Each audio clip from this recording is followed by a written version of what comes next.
ತಾ ಚಕ್ಕೋತ ಬಂದಳಪ್ಪ ಚಕ್ಕರಿ ಕುಲುಕುತ್ತ ಮಣಕುತ್ತ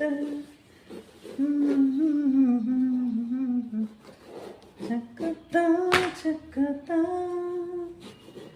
ಬಂದಳಪ್ಪ ಚಕ್ಕರಿ. ಇದೊಂದು ಮೂಸಂಬಿ ಜಾತಿಗೆ ಸೇರಿದ್ದಲ್ವ. ಅಯ್ಯೋ, ನಾನು ರೆಡ್ ಅಂತ ತಂದೆ, ನೋಡಿದರೆ ವೈಟ್ ನೋಡಿ, ಸುಳ್ಳು ಹೇಳಿಕೊಟ್ರು ಮಾಡಿ.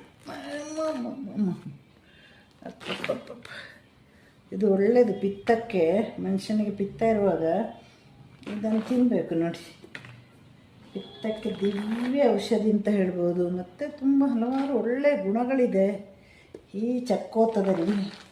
ಒಂದು ಚಕ್ಕೋತಗೆ 100 ರೂಪಾಯಿ ತಗೊಂಡ್ರು. ನಾನು ರೆಡ್ ಅಂತ ಕೇಳಿದೆ. ಹೌದು ಹೌದು ಮೇಡಮ್, ರೆಡ್ ಅಂತ ಹೇಳಿದರು. ನೋಡಿದರೆ ರೆಡ್ಡೇ ಅಲ್ಲ ನೋಡಿ. ರೆಡ್ ಸ್ವಲ್ಪ ಸ್ವೀಟ್ ಮಿಕ್ಸ್, ಹುಳಿ ಕಹಿ ಇರುತ್ತೆ. ಈ ವೈಟ್ ಆದರೆ ಚೆನ್ನಾಗೇ ಇರೋದಿಲ್ಲ ನೋಡಿ. ಹೀಗೆ ನಮ್ಮ ಚಕ್ಕೋತದ ವಿಷಯ ನೋಡಿ, ಎಷ್ಟು ಮೋಸ ನೋಡಿ. ವೈಟ್ ಹೋಗಲಿ, ಜೀವನದಲ್ಲಿ ಮೋಸ ಹೋಗೋದು ಸಹಜ ಅಲ್ವ. ಆದರೂ ವೈಟ್ ಆದರೂ ರೆಡ್ ಆದರೂ ಪಿತ್ತಕ್ಕೆ ಬಹಳ ಒಳ್ಳೆಯದು. ಅಂದರೆ ಇದೇನು ಗೊತ್ತಾ, ರೆಡ್ ಆದರೆ ನಮಗೆ ತಿನ್ನಲಿಕ್ಕೂ ಚೆನ್ನಾಗಿರುತ್ತದೆ. ತಿಂದಷ್ಟು ಸಾಕು ಆಗೋದಿಲ್ಲ. ಏನೋ ಒಂಥರ ಹುಳಿ, ಸಣ್ಣ ಸ್ವೀಟ್, ಕಹಿ, ಮತ್ತು ಇದು ಬಲ್ತಿಲ್ಲ ನೋಡಿ. ಮಾಡಲಿ, ಅವರಿಗೂ ಏನು ಗೊತ್ತಿರುತ್ತಲ್ಲ, ಗೊತ್ತಿರ್ಬೋದೇನೋ, ಗೊತ್ತಿಲ್ಲ ನನಗೆ. ಚೆನ್ನಾಗಿಲ್ಲ. ಅದು ತಿಂದು ಮುಗಿಸ್ಬೇಕಲ್ಲ. 100 ರೂಪಾಯಿ ಕೊಟ್ಟಿದ್ದೀನಿ.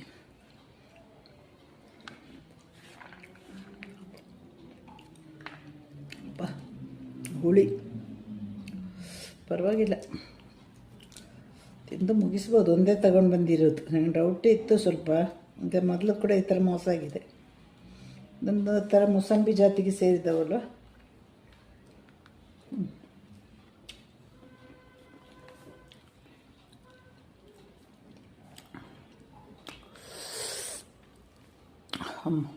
ಅಂತ ಕಹಿ ಇದೆ, ಒಳ್ಳೆ ನೋಡಿ. ಈ ಥರ ಬರುತ್ತೆ. ಆದರೆ ಮೋಸ ಏನೂ ಆಗಿಲ್ಲ, ಯಾಕಂದರೆ ಔಷಧಿ ಅಲ್ವ. ಇದೊಂದು ರೀತಿ ಔಷಧಿ. ಪಿತ್ತಾಗೆ ನಾವು ಚಿಕನ್ ಎಲ್ಲ ತಿಂದವ್ರ ಹತ್ರ, ನಮಗೆ ನಾನ್ ವೆಜ್ ತಿಂದವ್ರ ಹತ್ರ ಪಿತ್ತ ಇದ್ದೇ ಇರುತ್ತೆ. ಹಾಗಾಗಿ ಎಲ್ಲರೂ ತಗೊಂಡು ಬನ್ನಿ. ಹಾಗೂ ಎಲ್ಲರಿಗೂ ಟಾಟಾ ಬಾಯ್ ಬಾಯ್.